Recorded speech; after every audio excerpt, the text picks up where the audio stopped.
મહેસાણાના ખેરાલુની વૃંદાવન ચોકડી પર રસ્તા રોકો આંદોલન, ખાનગી વાહનોના ડ્રાઈવરો આક્રમક મૂડમાં જોવા મળ્યા.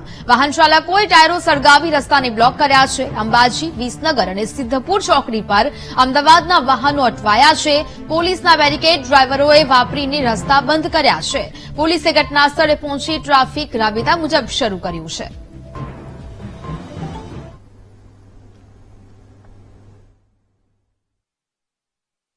દરેક ડ્રાઈવર માટે જે નિયમ બનાવવામાં આવે છે એ નિયમ પ્રમાણે એવું કહેવામાં આવે છે કે જે એક્સિડન્ટ કરીને ભાગી જાય ડ્રાઈવર તો એના માટે એમ નિયમ બનાવાય કે એને 10 વર્ષની સજા અને 6-7 લાખ રૂપિયા દંડ. તો દરેક ડ્રાઈવર હોય તો 6-7 લાખ રૂપિયા હોય તો એ નોકરી કરે નહીં અને 10 વર્ષની સજા કરે. સજાની અંદર જો એ આવે તો એના પરિવારનું શું થાય? એટલા માટે આ બધું. તમારી શું માંગ છે? અમારી માંગ છે કે આ નિયમ હટાવવો પડે. સરકારશ્રી તરફથી આ ડ્રાઈવરનું દરેકનો વિચાર કરીને આ નિયમ બનાવે. અમારી માંગ એ નથી સાહેબ કે અમે આ કાળા કાનૂન વિશે અમે ફરિયાદ આપેલી હતી, અમારે અરજી આપેલી હતી. તે અરજી અમારા મામલતદાર સાહેબમાં આપી, અમારી અરજી સ્વીકારે મામલતદાર સાહેબે અમારી અરજી લઈ લીધી અને કાયદેસર એમને કીધું કે અમારા ઉપલા અધિકારીને અમે અરજી પહોંચાડીશું, તમારી માંગ પૂરી કરીશું. એ રીતના સાહેબ અમને સારી રીતે જવાબ વ્યવસ્થિત વર્તન કર્યું અમારા સાથે સાહેબ.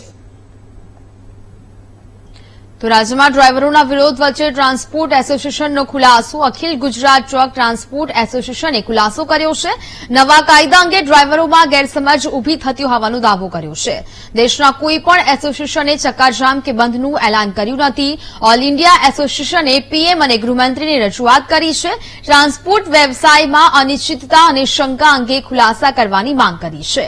ઈટ એન્ડ રનમાં નવી જોગવાઈ માત્ર ટ્રક ચાલકોને જ લાગુ નથી પડતી. સરકારના કાયદામાં દંડની રકમની ચોખવટ ન હોવાનો પણ ઉલ્લેખ કરવામાં આવ્યો છે.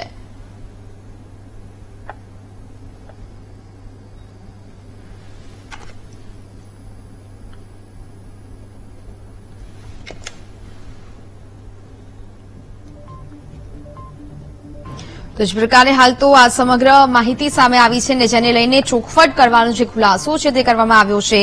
હાલ તો કચ્છ જિલ્લા ટ્રક ટ્રાન્સપોર્ટ એસોસિએશનના પ્રમુખ ડોક્ટર નવગણ આહિર આપણી સાથે જોડાયા છે લાઈવ.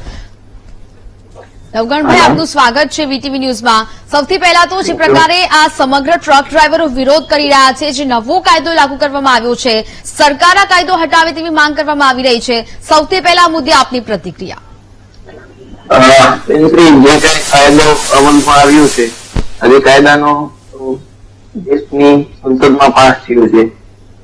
જે કાયદા વિશે જે ટ્રક ડ્રાઈવરો અને અન્ય ડ્રાઈવરોમાં જે ગેરસમજ ઉભી થાય છે, ગેરસમજ દૂર કરવા માટે પોલીસે, કાયદાના નિષ્ણાતોએ એ ગેરસમજ દૂર કરવી જોઈએ. કાયદામાં જે કોઈ જોગવાઈઓ કરવામાં આવી છે એના ઉપર પણ ક્યાંક ત્રુટીઓ રહી ગઈ હોય તો વિચારવું પડશે, જેનાથી કરીને આપણો જે ટ્રાન્સપોર્ટ વ્યવસાય છે એ ખોરવાય નહીં. બિલકુલ નવગણભાઈ, પરંતુ જે પ્રકારે આ તમામ જે ગેરસમજ ઉભી થઈ રહી છે, અત્યારે ક્યાંક બીજી બાજુ ટાયર સળગાવવામાં આવી રહ્યા છે, ડ્રાઈવરો એક બાજુ હડતાલ પર ઉતર્યા છે, તેને કારણે આમ જનતા છે તે પરેશાનીનો સામનો કરી રહી છે. જે કઈ ડ્રાઈવરો દ્વારા જે કરવામાં આવ્યું છે એ નિંદનીય છે. જે પણ કાયદાની ત્રુટીઓ છે એમાં જે અમારા અખિલ ગુજરાત છે, ઓલ ઇન્ડિયા મોટર ટ્રાન્સપોર્ટ છે, એ જે જગ્યાએ ત્રુટીઓ છે એનો સારી રીતે કાયદાની જોગવાઈ અને કાયદાના નિષ્ણાતો દ્વારા જે કઈ પ્રેઝન્ટેશન કરવામાં આવશે ઉપલા લઈને એ કરે જ છે ને હજી પણ આગળ કરશે. એટલે જે કોઈ કાયદામાં ત્રુટીઓ હશે, જે કોઈ સજાની જોગવાઈઓ હશે કે જેના લીધે ડ્રાઈવરોની જિંદગીમાં, પાછલી જિંદગીમાં તકલીફ પડે કે દંડની રકમની ભરપાઈ ન કરે, જેના લીધે વધારે સજાઓ થાય, તો એવું જે કઈ હશે એમની સાથે, તંત્ર સાથે, સરકાર સાથે બેસી અને જે કઈ ત્રુટીઓ હશે એ દૂર કરવા માટે અમે ચોક્કસથી સાથે રહી અને આગળ વધશું. બિલકુલ નવગણભાઈ, જે પ્રકારે આ કાયદો છે, જે અકસ્માતનો કાયદો છે તેને મંજૂર કરવામાં આવ્યો છે, પરંતુ હવે એ પણ ખુલાસો કરવામાં આવી રહ્યો છે નવગણભાઈ કે આ કાયદો માત્ર ને માત્ર ટ્રક ડ્રાઈવરો માટે નથી, તો પછી ગેરસમજણ ક્યાં ઉભી થઈ રહી છે ડ્રાઈવરો માટે? ગેરસમજણની વાત એ છે કે જે કઈ સજાની જોગવાઈ અને દંડની જોગવાઈ એના ઉપર ગેરસમજ ઉભી થાય છે. બિલકુલ નવગણભાઈ, હાલ આ પ્રકારે શું કહેવા માંગશો? કારણ કે ડ્રાઈવરો સતત માંગ કરી રહ્યા છે, સરકારને પણ કહી રહ્યા છે કે આ પ્રકારનો કાયદો છે તે રદ કરવામાં આવે. એટલે કે હવે જો સરકાર સાથે વાતચીત થઈ શકે છે તો મુખ્ય માંગ શું છે આ ટ્રક ડ્રાઈવરોની? કારણ કે અત્યારે તમામ જગ્યાએ આપણે જોઈ શકીએ છીએ રાજ્યના વિવિધ જિલ્લાઓમાં ટ્રક ડ્રાઈવરો હડતાલ પર ઉતર્યા છે, વેપારીઓ છે તેમને પણ નુકસાન પહોંચી રહ્યું છે, આમ જનતા પણ એક બાજુ પરેશાન બની રહી છે. જે કોઈ કાયદામાં જે ત્રુટીઓ છે અથવા કાયદાનું જે ખરેખર જે રીતે એનો કેટલા વર્ષની સજાની જોગવાઈ છે, દંડની રકમની જોગવાઈ છે, અથવા તો આ કાયદો કયા કયા કિસ્સામાં લાગુ પડશે. માનો કે હિટ એન્ડ રન સેવામાં કેસ અને કાયદો લાગુ પડે એ આવકાર્ય છે, આવા બનાવ ન જ બનવા જોઈએ. પણ અત્યારે તો આપણો ટેકનોલોજીનો જમાનો છે કે ઓવર સ્પીડ વ્હીકલ જતા હોય, કેમેરાની જોગવાઈઓ હોય, જયારે ઓવર સ્પીડ જતા હોય તો એના ઉપર આ કાર્યવાહી થાય એ સ્વીકાર્ય છે, એ થવું જોઈએ. પણ જયારે સરકારના કે આપણા કાયદાના નિયમ મુજબ જયારે વાહન ચલાવતું હોય, ઓવર સ્પીડ, ઓવરટેકિંગ, વ્યવસ્થિત લેન ટુ લેન જતું હોય, ત્યારે આ કાયદો અમલમાં ન જવું જોઈએ.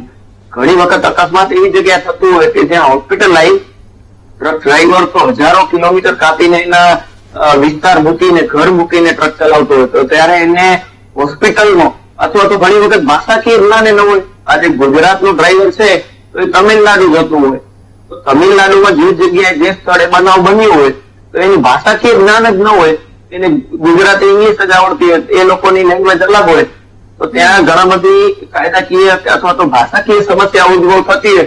એના લીધે ટ્રક ડ્રાઈવર ઘણી વખત અકસ્માતમાં બનાવ બન્યો, ભોગ બન્યો હોય, એને હોસ્પિટલાઇઝ ન કરી શકે અને એના ઉપર જો આ કાર્યવાહી થાય તો એ યોગ્ય નથી. બિલકુલ નવગણભાઈ, વાતચીત કરી વીટીવી ન્યૂઝ સાથે જોડાયા તે બદલ આપનો આભાર.